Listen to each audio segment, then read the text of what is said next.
evening, everyone. My name is Linda Kaiser, and welcome to The Circle. Tonight, we're going to have a discussion about politics, and my co-host, Morgan Rhodes, is not going to be with us for a few weeks. She's going to be traveling and doing some exciting, life-changing events. And so we have other Circle members. Mary Beth Lord and Lucy Lopez are sharing a screen. And Shelley Evans is in Canada, and Catherine Harris is in Colorado. And we're going to talk about politics, just like everyone else in the United States seems to be doing. I don't know about you guys, but it's hard to get away from it here. Yeah, absolutely. It is, because this is an election that feels like we're at such a tipping point, and at the same time we're looking at the process and we're going, this is completely tipped over and none of it is working. And I think people are really baffled about what to do, which way to go. It's not over, but... It's interesting because I think baffled is the right word. I think that's a really good word. Because have you ever seen such a messy election process? I'm not that ancient, but I've seen a few. Yeah, but I mean, I think that the main thing that has emerged from this is the failures of the process. How easily the process is rigged and influenced, and so nobody feels like we're getting a fair vote. That seems to be. Well, if you think back, here's the thing about the internet, Catherine. We're finding all this stuff out. When Lyndon Johnson rigged the stuff in Texas, people didn't know about it. I mean, people knew about it, and people in politics discussed it with each other, and it was discussed, in secret, but the people who needed to know knew certain things that went on, like a few extra ballots here and there, or a ballot box that could disappear. But now we have the internet, and now the hanky-panky goes around the world, right? Yes. And people know about it, and people are outraged about it. So what are we going to do about it? We're going to nominate our own candidates? Yeah, let's do that. Who do you nominate?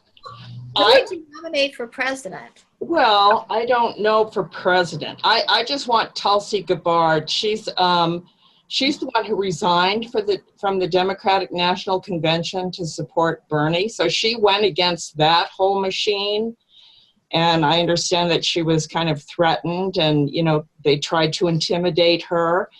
And I just think she's a really interesting woman because she's Samoan. She's American Samoan. She's a representative from Hawaii, and she's military. She's got military background, and she's a woman who's from a cultural mix of American mom and indigenous father. So to me, is she a congresswoman now? Yes. Or she's the congresswoman from Hawaii. Mm-hmm. Democratic congresswoman from Hawaii. She's in the House of Reps. Okay. So, and what did she do for Bernie? She went against the DNC. She resigned from the Democratic National Committee. And, I think that took some amount of courage. I just feel like she's someone who stands in principles rather than worrying about her status in the pecking order. And she's been in public service for a long time. So she's someone that I, find interesting and courageous. So what about you guys? What do you think? Well, for president, if I had to pick somebody in, the current process here, I would pick Bernie Sanders. And I think it would be really interesting for his vice president to have somebody like Dr. Stephen Greer, who has worked fiercely to bring honesty and disclosure to all parties. We should be so lucky. Oh, we would be so lucky. But really what I'd like to do for our government is start a State Department of Peace. And it would be run by us. You know, Oh, I some like that idea. women who are truly looking for peace. And I also believe that the Department of Defense should fall under the Department of Peace. Oh my God, that's a great idea. So that our Army would be a peacekeeping force that we would keep an eye on as moms and grandmas. We would not let them get out of line, and we would not let them go and start any skirmishes or have any problems anywhere. And, you know, we would run it the way we run our family. Lots of love, take care of everybody. So that would be my switch for the government. And one more thing for housing and urban development, I think we should have Tellinger for Ubuntu, and he could start beautiful communities for all of us to really thrive in. That's a great idea. Yeah, so, you know, there's a lot of departments that we could really spruce up. It gets my vote. Do you agree with that, Lucy? Yes, just I really want different choices. I don't want to be stuck with just what they're giving us. I want to have choices. I want a group of choices that really represent us, the American people, our true heart, our true diversity, truly who we are, because the people that are representing us now or have represented us aren't us, truly. That's for sure. I mean, in all my years of voting, which has been pretty many, you know, there's some years it's been hard, like you weren't really sure. I have never felt like I'm feeling now. Like I truly look at both of these candidates that are set before us, and I think disaster. I think you know, you do not have the true, you know, American person's heart and soul as your objective. You have money and greed and power and all of those things as your objective. And to me, that is diabolical. I just can't imagine this. So for the first time, I honestly probably will go and vote and do a write-in, but I cannot in any good conscience vote for either of these people that are up there now. That's the problem. Well, That's perhaps the chaos and quandary of the bafflement that Catherine was referring to is actually going to be one of the positive signs. You know, politics is all about relationship to everything, and it's your relationship to the rest of the world and our relationship with you, right? So I'd like to nominate somebody who understands relationship. I'd like to nominate somebody who's never even been in politics and has already gone through those filters. I'd like to nominate somebody who understands how to bring play back into the serious qualities of life, somebody who understands community. I want to nominate somebody who actually knows how to bring bliss, not back into not only into politics, but into the rest of our lives. That's what politics is supposed to represent, improving the lives, the ability to seek happiness. Oh, I do. Funny you should ask. Who might that be? Okay, he might not appreciate being nominated, and you'd have to actually bring him back from France. Yeah, let's bring Dan Winter. You like Dan Winter we're going to create a relationship department?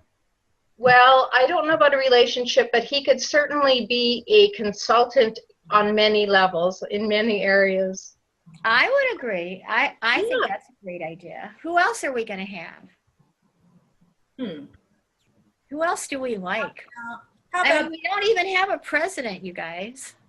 Hey, how about if we don't need a president? How about if we bring politics into community, into smaller little communities, and then we could have a revolving state where everybody in the actual community has the opportunity to go and represent your community in the greater whole. Actually, that would be a very good way to do it. I think so. Because that would force us to become smaller. And the only way we will solve these problems is to become smaller. We can't keep allowing the Bechtels of the world to rule the world. Right. Smaller. One example of these big defense contractors and their entwinement into all facets of business, all facets of government, all facets of the think tanks. They're just everywhere. Mm-hmm. Smaller yet more cohesive. That's right. Where we go. And Yep, diverse, more coherent. That means we'd be bringing light. Yeah. Well, the other option is we could get the 13 Indigenous grandmothers to come and be president. But you know what? Then somebody who's been around for like 10,000 years would get offended. I really think it needs to be. I don't think just because they're Indigenous grandmothers, we should be unaware that there were people that preceded them. That's all I'm saying. Sure. So, they're here now. That's all. Yeah. But I like Shelley's idea personally. Not that I don't revere the Indigenous grandmothers, don't get me wrong. Sure. However, from a sheer logistics standpoint, it seems that having a smaller government, having a shared team, having revolving smaller, and sharing the power. I mean, think about what the EU does and think about some of the big world organizations. They share who's the head of it, right? We could share what state gets to be president. Why not? I like it. Let's do it. Why couldn't we do that? What does it take for us to do it? How do we put this into we have to amend the Constitution. We'd have to do a constitutional amendment. We'd have to call a constitutional convention. It would have to be voted on by a majority of the states. And then, but that would open up see, the reason people don't want to have a constitutional convention is they're afraid of the hanky-pank that could happen to the Constitution if they open up the door. Well, so we've two thoughts to should we amend or should we not amend, because the danger is to open up the Constitution at a time when the far right is entrenched. Mm-hmm. Okay, but doesn't that just flop us right back into the old paradigm, and now we're still operating out of those rules? Because how many times have laws been signed into Congress that then have been hidden or buried? There's 40,000 laws made a year, approximately. I know, and nobody. How many do you even hear about? What about corporations or people? I mean, this is the most ridiculous one.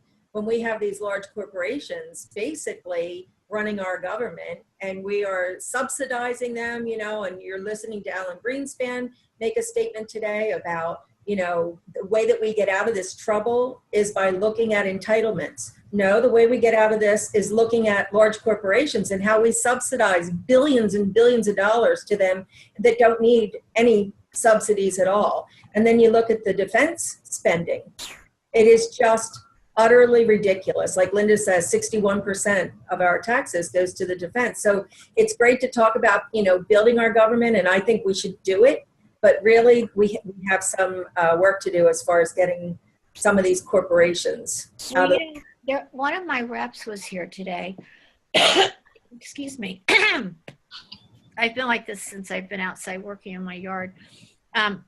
Anyway, what he said, we got to talking about spending and money and all that. And I told him, I said, I made that comment about 61%. He goes, well, that's not possible. And I said, look, your Congress people do not vote on Social Security. Your Congressperson does not vote on Medicare or Medicaid.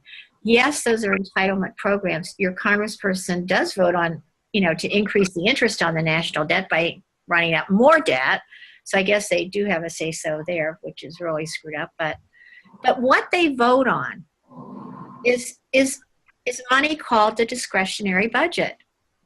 And so of all the dollars that they're allowed to say, yes, this is how I want these dollars allocated, 55% of all discretionary dollars are allocated to military, Department of Defense, war, and nuclear weapons programs, and 5.6% go to veterans benefits. 6.2% of that budget is spent on education. 5.5% runs the government, like the various departments. 5.3% goes to housing and community. 4.9% goes to health. 4.8% to labor. 3.3% to international affairs.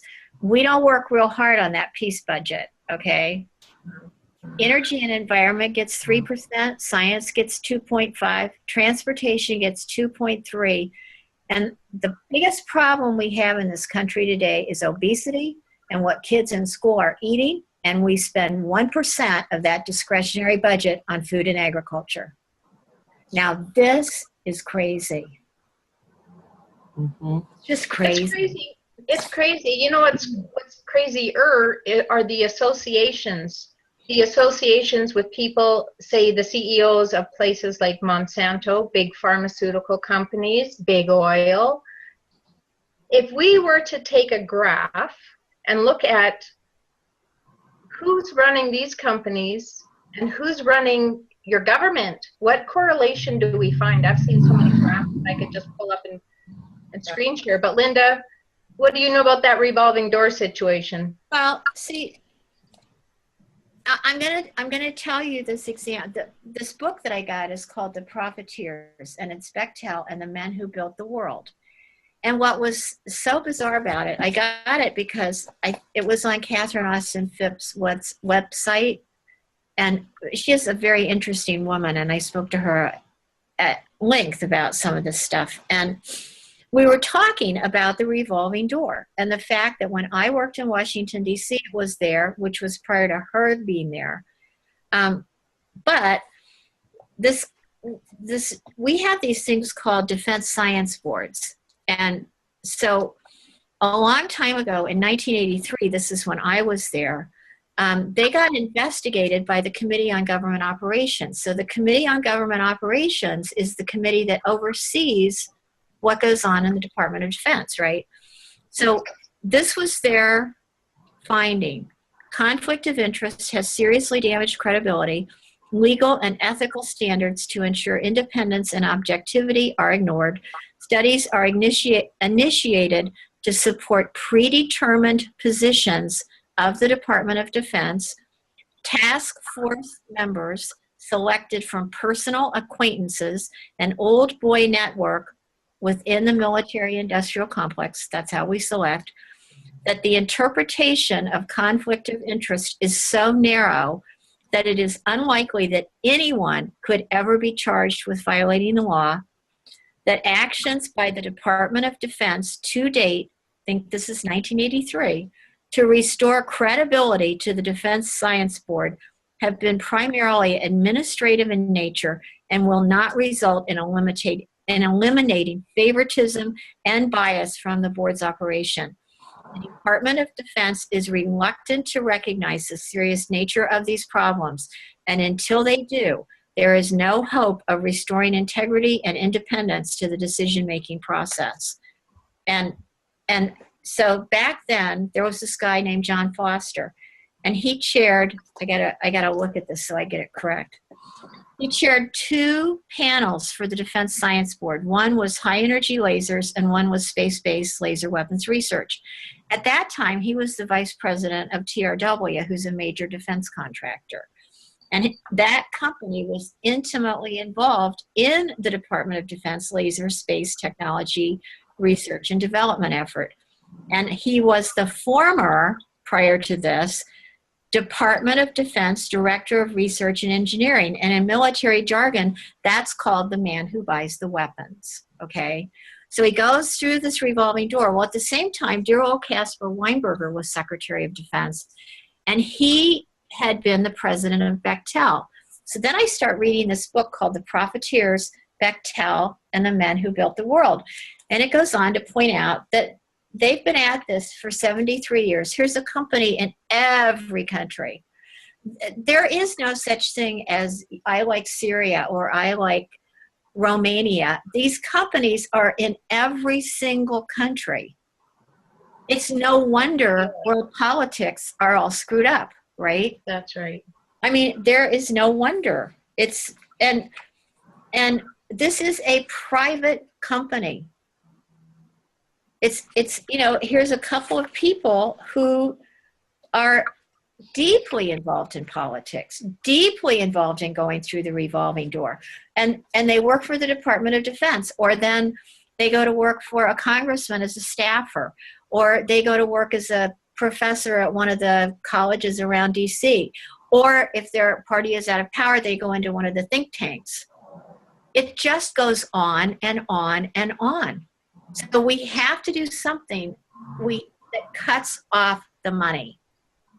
Right. We have to cut off the money, but you know what? I mean, a simple little truth test. The truth test, what endures? You know, none of that stuff endures. None of that stuff is meaningful. Our life is supposed to be about what brings meaning into our lives, what enhances us, what helps us to become all that we can be or the best that we can be, and how we can help our neighbors.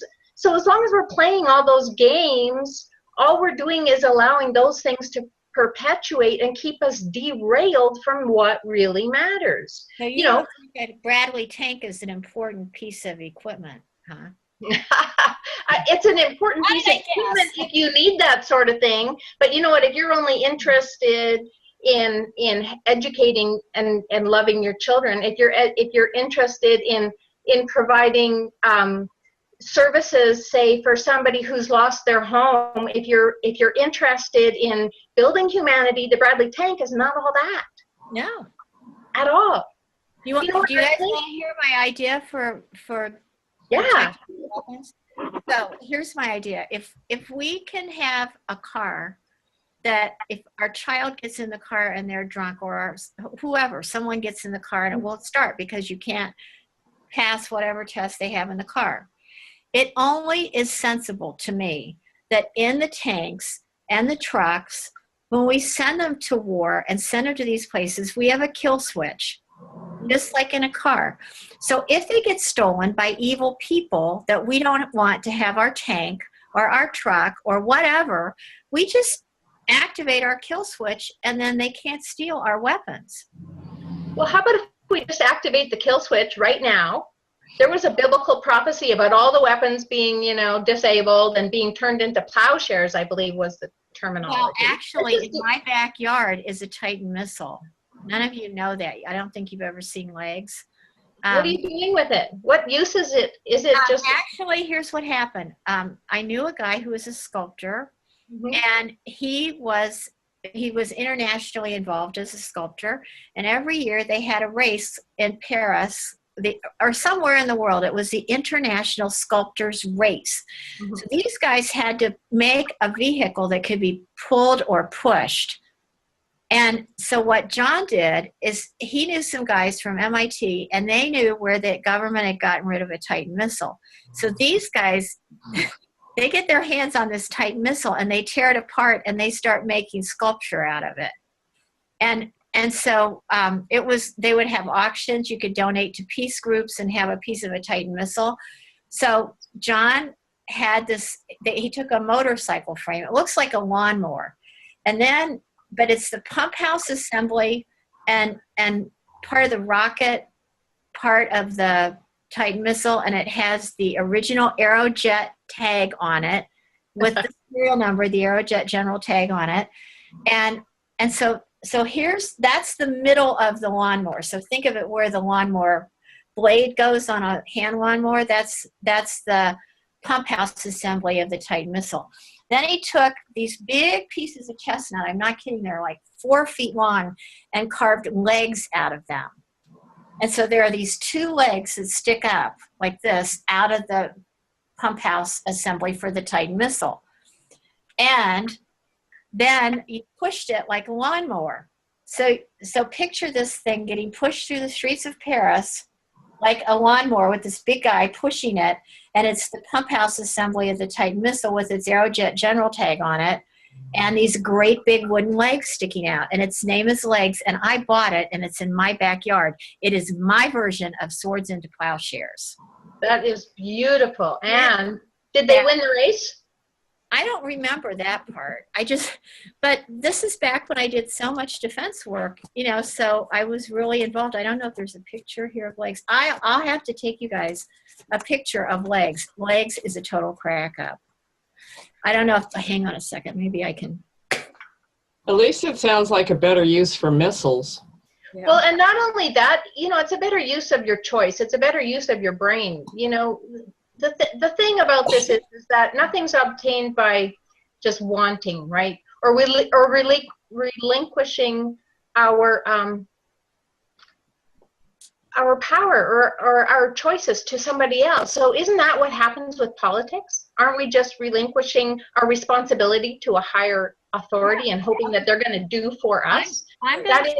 That's awesome, Linda. Okay, can you see that? Yeah, that's great. Can you see it okay? That's crazy looking. Looks like a piece of exercise equipment. That's legs. and the legs are made out of yellow locust wood. And this other picture, this next one is called the Irish potato bomb. And it was the transfer elbows and the pump engine exhaust stack of the missile. That's the Irish potato bomb. Can you see that? I could have told you that. Of course. So that's an interesting symbol you got there. I don't know about the Irish potato bomb, but. Well, that's what John named it, the Irish potato bomb. And he made it out of the transfer elbow and the pump house engine exhaust stack. So guys took this missile apart. They made lamps, they made legs, they made the Irish potato bomb. There was so much artwork that came out of this missile. It was unbelievable. And some important symbology, apparently. Well, yeah, because who do you know that has a type missile in their backyard? Me. I know someone. You. That's I'll bet you thought you knew all about me, right? And you didn't even know I had a secret type missile. I did not think that, Linda. All of this stuff that we talk about, if we each have a handgun, and then we each have a 22, and then we each have an automatic, and then we each have we wear those bullets around our arms. The logical extension of this is that we'll each have a tactical nuclear weapon in a backpack. Now, this is nuts. So somewhere along the line, we must readdress the fact that we have too many nukes. They have to be controlled. And that is probably the biggest single problem that we have with these weird things going on in other countries. Because we have tactical battlefield weapons that are very small, that fit in backpacks, and they're very dangerous. Well, now you're taking us right out of politics into a whole different world of subtle energies. There's so much that goes on behind the scenes, dare I say that. It's actually above the scenes, but there is so much in the military alone that the general populace know nothing about. Yeah, yes, Shelley. I'm sitting here listening to you, all you guys, and I'm thinking, why isn't this information told to our regular people out there? I know that if they have the opportunity to listen to all these choices that they have, they wouldn't be just accepting what is given to them. So I go back to those people that are not awakened by choice because they just been dumbed down. And I don't know, I just think, where are we heading from here? Well, as long as the military or the media is controlled, it's going to be very difficult to get this information out. If it's not, on CNN, people don't seem to want to believe it. So, these are the facts. There's many, many people out there talking and writing and trying to get the information out. But until it's on mainstream media where most of the people get their information, it is an uphill battle. But the good thing is that I believe more and more and more people are starting to wake up, and they're really, following these trails and going back to, the sources, and they're getting their, information off alternative media, which isn't always correct, but at least people are starting to look and they're starting to listen. And before it would be an automatic conspiracy theory. Now it's starting to, become more mainstream, and they are listening. Actually, what I think, I think that the politics, the craziness of the politics that's happening now is actually awakening people, because they're so nuts that people don't have any other choice but to awaken. Right. Okay, so on that note, we're going to bid everyone adieu, and we're going to continue this discussion next week, and we're going to talk about disclosure of some of the projects, the defense projects that are going on. So thank you, ladies, and we will see you for the next show, which will be disclosure. Good night. Good night, everyone. Good night. Right.